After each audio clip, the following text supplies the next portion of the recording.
Olá, tudo bem? Aqui é o professor Jades, professor de História, e hoje vamos falar sobre História do Brasil, mais especificamente sobre a Era Vargas, o período que vai de 1930 até 1945. Antes de falar exatamente sobre o período da Era Vargas, eu gostaria de me apresentar.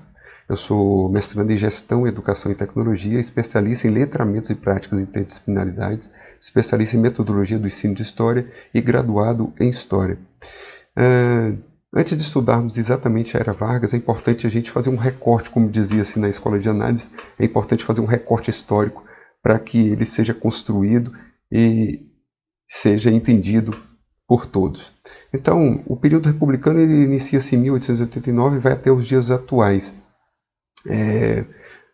Mais especificamente, a República Velha ela se inicia em 15 de novembro de 1889 com um golpe de Estado dado pelos militares, na figura do Marechal Deodoro da Fonseca, que retira o poder de Dom Pedro II e acaba-se ali o período do Império Brasileiro.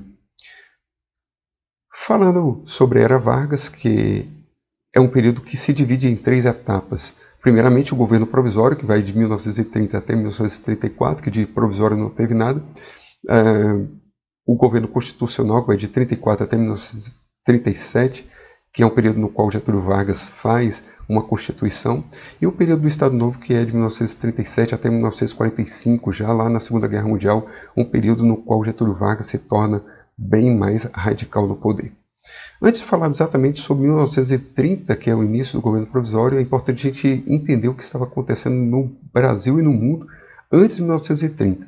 Então, antes desse período, nós temos no mundo, mais especificamente nos Estados Unidos, uma crise, chamada crise de 1929. Há uma quebra na Bolsa de Valores americanas, a chamada crise de superprodução americana, no qual essa crise provoca uma grande alteração na economia, não só dos Estados Unidos, mas a economia também que interfere no Brasil. O Brasil era o maior exportador de café no mundo, os maiores exportadores de café do mundo naquele período, e um dos principais compradores de café era exatamente os Estados Unidos, que deixa de comprar o café brasileiro. Então há ali uma crise econômica. E se instala também uma crise política, no qual há um declínio do poder dos cafeicultores. São Paulo, que estava apoiando a candidatura à presidência de Júlio Prestes, e Minas Gerais, que estava apoiando a candidatura de Antônio Carlos Ribeiro de Andrade, que se revezariam no poder, que estavam se revezando no poder já há algum tempo, São Paulo e Minas Gerais. Há também uma terceira via, chamada Aliança Liberal, que era um terceiro agrupamento, no qual Getúlio Vargas fazia parte, que era também com uma candidatura, lançando a candidatura, unindo três estados, Rio Grande do Sul, Minas Gerais e Paraíba, Getúlio Vargas com a candidatura dele e de João Pessoa. Porém, João Pessoa ele é assassinado por João Dantas, apesar de o crime não ser político, e sim um crime passional. A morte do vice-candidato à presidência acabou sendo usada pelos apoiadores de Getúlio Vargas contra o seu opositor Júlio Prestes, que havia ganho as eleições no mês de março. Então, há uma deflagração de vários protestos políticos dessa forma, e Getúlio Vargas assume o poder, dando um golpe de Estado, iniciando ali a Revolução de 1930, se tornando chefe político naquele período. Bem, a gente já percebe então que Getúlio Vargas assume o poder com um golpe de Estado. Quando ele assume o poder, ele já suspende a Constituição de 1881, que era uma Constituição que dava regalias aos chamados coronéis, no qual eles tinham um voto aberto e poderia, de certa forma, e isso que acontecia, manipular e fraudar as eleições. Ele fecha ao fechamento do Poder Legislativo, não se faz mais leis no país, há uma indicação de interventores para os governos estaduais, exatamente para colocar ordem no país e o governo federal conseguir organizar e ter o poder nas suas mãos. E a gente tem também uma outra revolução chamada Revolução Constitucionalista de 1932, que vai deflagrar uma nova Constituição, eleições para a Assembleia Nacional Constituinte e também o Código Eleitoral Brasileiro, colocando uma justiça eleitoral, o voto secreto e também dando início ao voto feminino. Desta forma, Getúlio Vargas inicia-se um outro período do seu governo. É o que a gente chama de governo constitucional, que ele vai de 1934 até 1937. Neste governo, Getúlio Vargas coloca uma Constituição, a Constituição de 1934, estabelecendo o voto secreto, o voto feminino, a justiça eleitoral, os direitos trabalhistas, tão clamado no governo de Getúlio Vargas, o nacionalismo econômico e assegurando posse dos territórios indígenas e atribuindo à União a promoção da política indigenista. Há também a Aliança Integralista Brasileira, que foi uma organização política criada em 1932 por Plínio Salgado. Ele foi o primeiro partido de massa no Brasil. E há também a Aliança Nacional Libertadora, que era contrária à Aliança Integralista Brasileira. Integralmente eles apoiaram Getúlio Vargas. Contudo, com o estabelecimento do Estado Novo, já no final de 1977, eles promovem um levante integralista que é para derrubar o governo de Getúlio Vargas. Tinham como as ideias anticomunistas, antiliberais, e o integralismo é considerado um movimento fascista do Brasil, né? Então a gente tem isso como algumas características. Há também, no governo de Getúlio Vargas, a Intentona Comunista.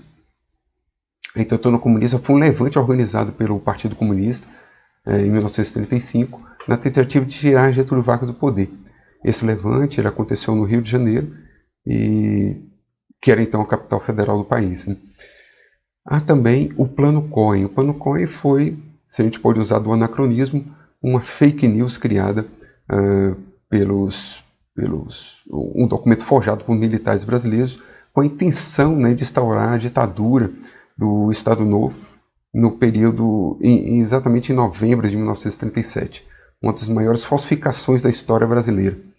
E para se segurar no poder, Getúlio Vargas também dá um novo golpe de Estado que vai determinar que Getúlio Vargas permaneça no poder por mais um tempo.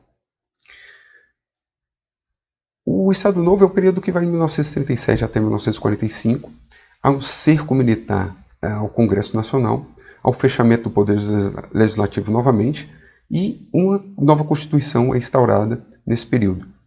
É colocado um estado de emergência, o fim do federalismo e a suspensão de instituições democráticas. Getúlio Vargas coloca-se em mãos, né, do poder do Departamento de Imprensa e Propaganda, que era propaganda, só poderiam ser propagandas oficiais feitas pelo governo. Fora das propagandas feitas pelo governo havia censura. A gente percebe também que o Ministério da Educação também trabalhava com essa imagem de exaltação da figura de Getúlio Vargas. Um novo recorte histórico é exatamente o Estado Novo, o período que vai de 1937 até 1945. A economia ela começa a ficar diversificada com a produção agrícola.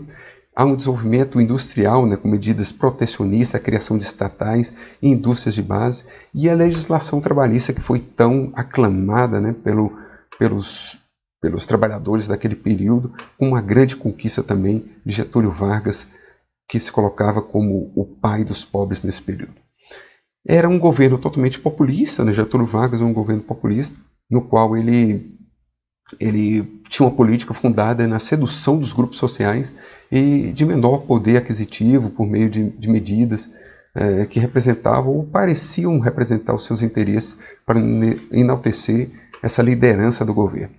Então, a gente tem aí esse período que tem-se como o Estado Novo. Então, esse recorte é um recorte extremamente importante para dar-se ideia desse período de Getúlio Vargas, e eu coloco aqui também algumas sugestões de leituras, algumas sugestões de alguns livros para serem lidos, como a Intervenção Trabalhista. Esse livro é da historiadora Ângela Gomes. Ela propõe um olhar inovador para os estudos das relações de classes trabalhadoras do Estado. Um outro livro também que eu trago é As Instituições Brasileiras, né, que é um livro que ele faz uma coletânea, né, de 7 pesquisadores, que também faz essa análise sobre o período de recortes